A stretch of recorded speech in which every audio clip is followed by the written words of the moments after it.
David Lamm with the Soil Health Institute, and I'm here with Dr. Buz Kloot with the University of South Carolina on our first attempt at what we're calling a virtual field day. We're out here in South Carolina, and I'm going to let Buz give a little background on the producer's farm we're on and what we're going to be trying to accomplish by the various videos that are come as a result of this day. So Buz, tell us where we're at and why we're out here and what we're looking at.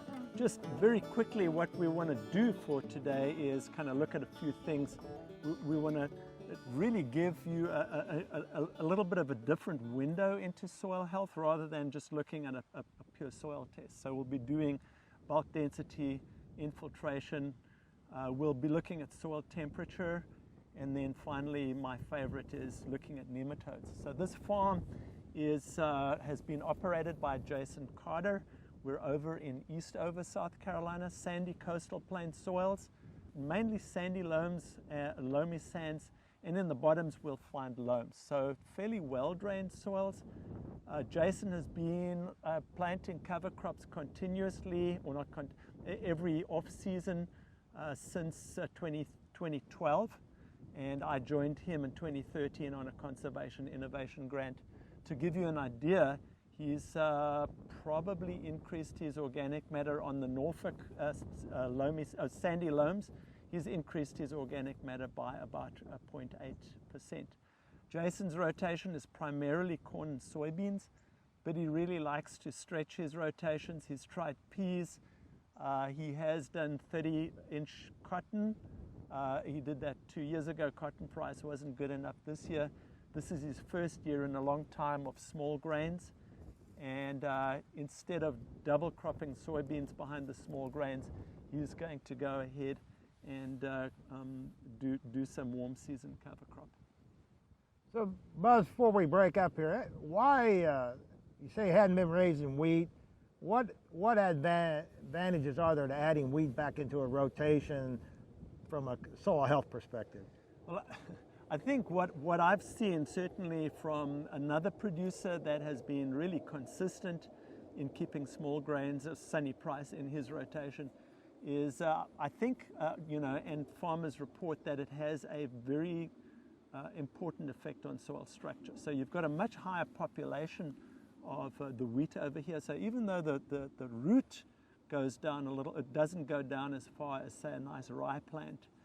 We just see a really good increase in soil structure. Folks in South Dakota that we work with consistently report yield bumps of 10 to 15% in their subsequent corn and or soybean crops.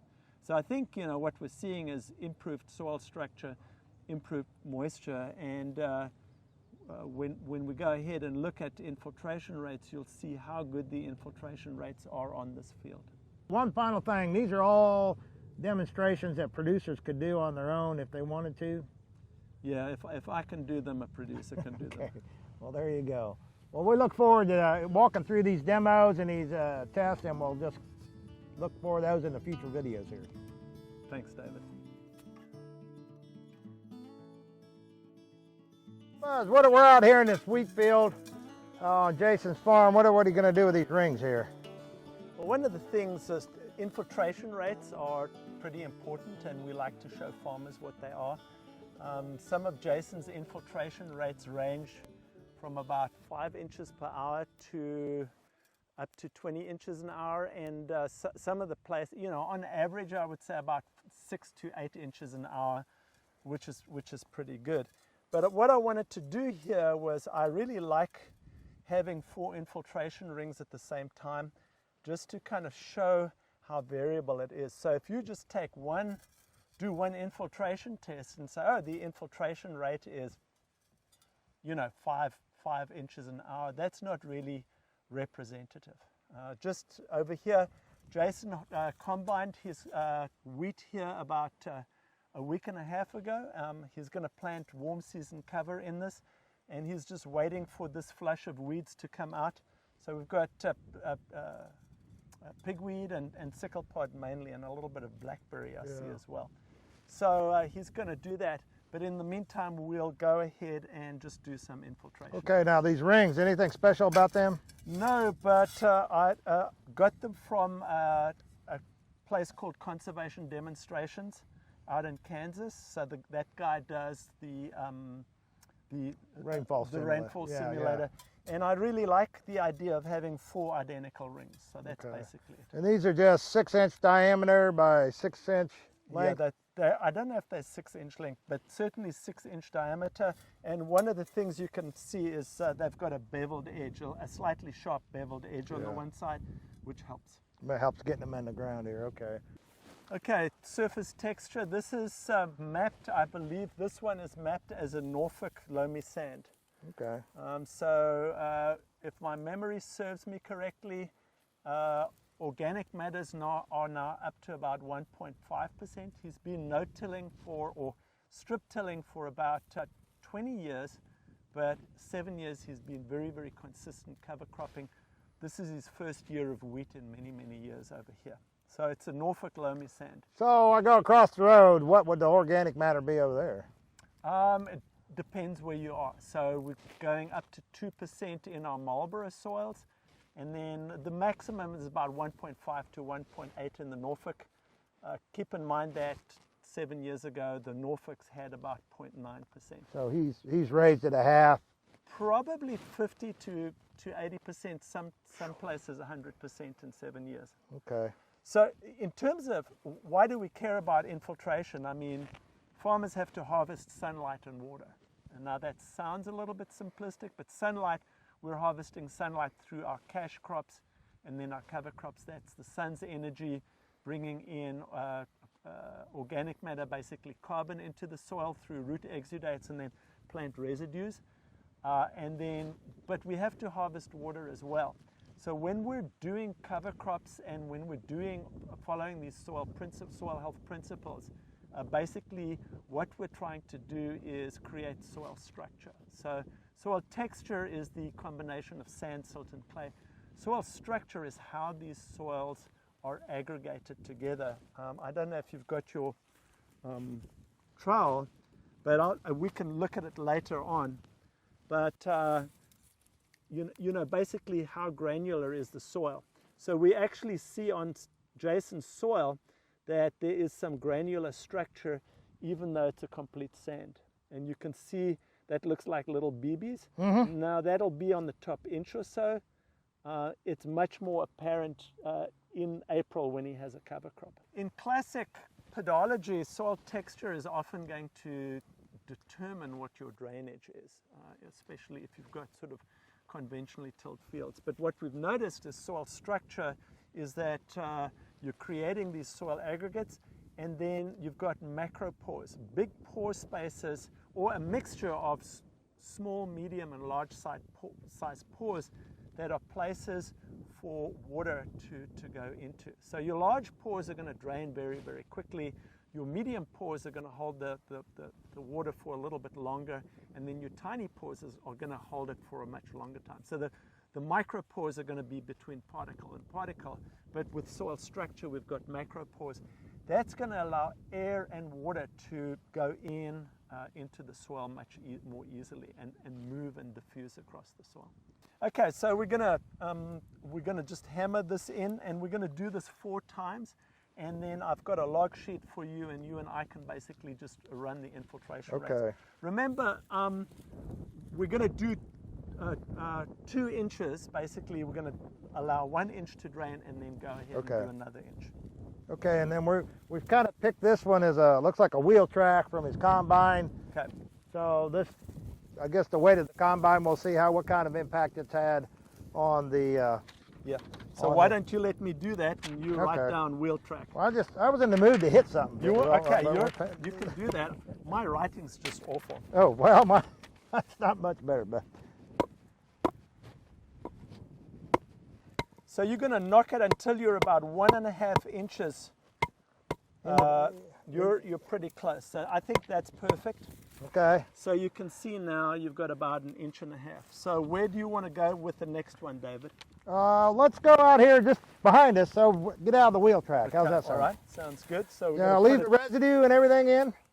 We can leave the. Actually, let's just remove the residue. No, actually, I want to. Let's do that here. Let's put it here. Okay. There we're perfect. Okay. All right. Boy. So you can see we kind of have disturbed the soil where the wheat roots are, but that is what it is. Yeah. So the point is, when you go out into the field and you do one infiltration test, that's not the number you're looking for. So this is just variability, and that's kind of what I wanted to show. Okay. It's just my being just in terms of the stats, and it also shows you perhaps, you know, how sensitive soils are to treatment. Okay. So a little bit different. We're about maybe 100 yards away. Okay. It's going in. There you go. It's actually going pretty easily, and interestingly enough, you can see some really good soil structure here. So I would anticipate that this one's going to go in nicely. Oh, you yeah, see the you got cottage the nice, cheese. the cottage cheese Yeah, effect right there. Yeah. yeah. So you can see that. Holding Okay. together. Yeah, Oh yeah. yeah, got an ant there. Yep. Okay, so David, we're going to do 498 milliliters. In reality, for bucket chemists like me, you know, you're basically going for 500 milliliters. And that basically in a 6-inch diameter ring is going to be an inch of precipitation or equivalent. Okay. Okay, so we're going to get some saran wrap. And we're going to use the saran wrap each time because we don't want the water to go directly onto the soil. So water is if water falls directly onto the soil, it's going to compact like crazy. And that's another reason why you want a canopy or a residue on the ground. Just the sheer force of the raindrop or the water Yeah, hitting yeah, it there. yeah. So I want you to set up a timer for me, David. I got one on my wrist here, Buzz. Okay, so the timer, so you I got one. that exact time, because we're going to do start and end of the first. Well, okay. I mean, I got a stopwatch. Yeah. So just start started. running the stopwatch as soon as. Oh, you want me to start doing it now? Well, let's go do this, and then once you run the stopwatch, we're going to just do the start time each time. So this might be 3 minutes. You know. Yeah. see what Record I'm it. saying? Yeah. Okay, go ahead. All right. So the idea here is we want to do multiple ones of these at the same time. So why? Let me ask you. Why are you putting water? We're going to do this twice. You say? We're going to do twice. Okay. Why are we doing it twice? Well, essentially, you want to get slightly closer to saturated soil conditions or field capacity. So you know, if you're a soil physics snob, this is a meaningless number, but we really like this. So you're trying to eliminate some of the variability that might be related to soil moisture. Okay. So you put your first inch in, and this thing goes down quite a ways. So it just gives you, the second inch usually gives you a little bit of a better idea of what's going on in the soil. Okay, so Okay, you're gonna. so I'm going to pour it on, and then Okay. and ready. So we're leaving the residue on there as well. Okay. Ready, steady, go. Go. All right. All right, and so we've pulled that, so it'll be 0.003 seconds. All right, so while we're doing that, we've got to keep an eye out on these because that first inch goes quite quickly.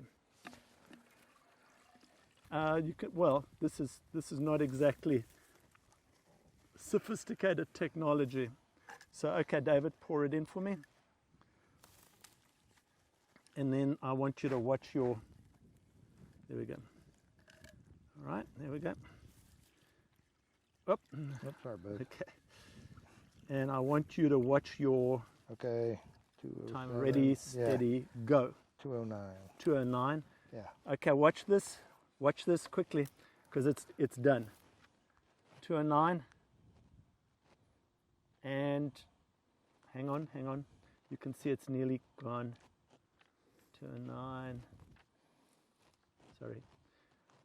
5, 4, 3, 2, 1. Gone. 233.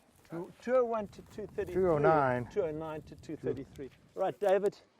All right, what do you got? Are you calling it? Not yet. It's kind of like election night here, Buzz. Get ready to call it.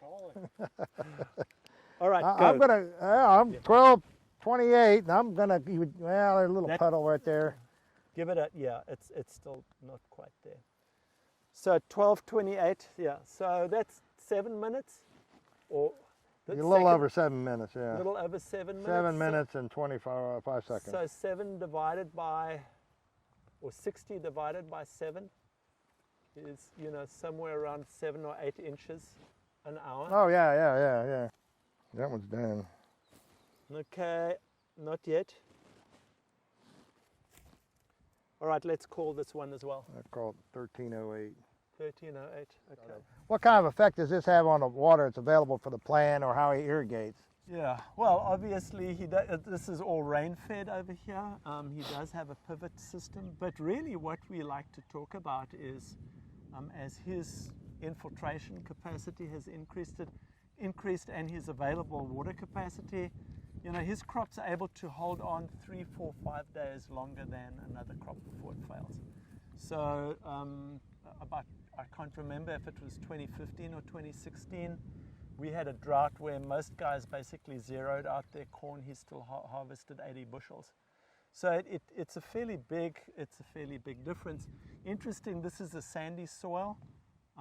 In a regular year with good rainfall, Jason will harvest 150 bushels of corn off here, which is kind of unheard of for a sandy soil.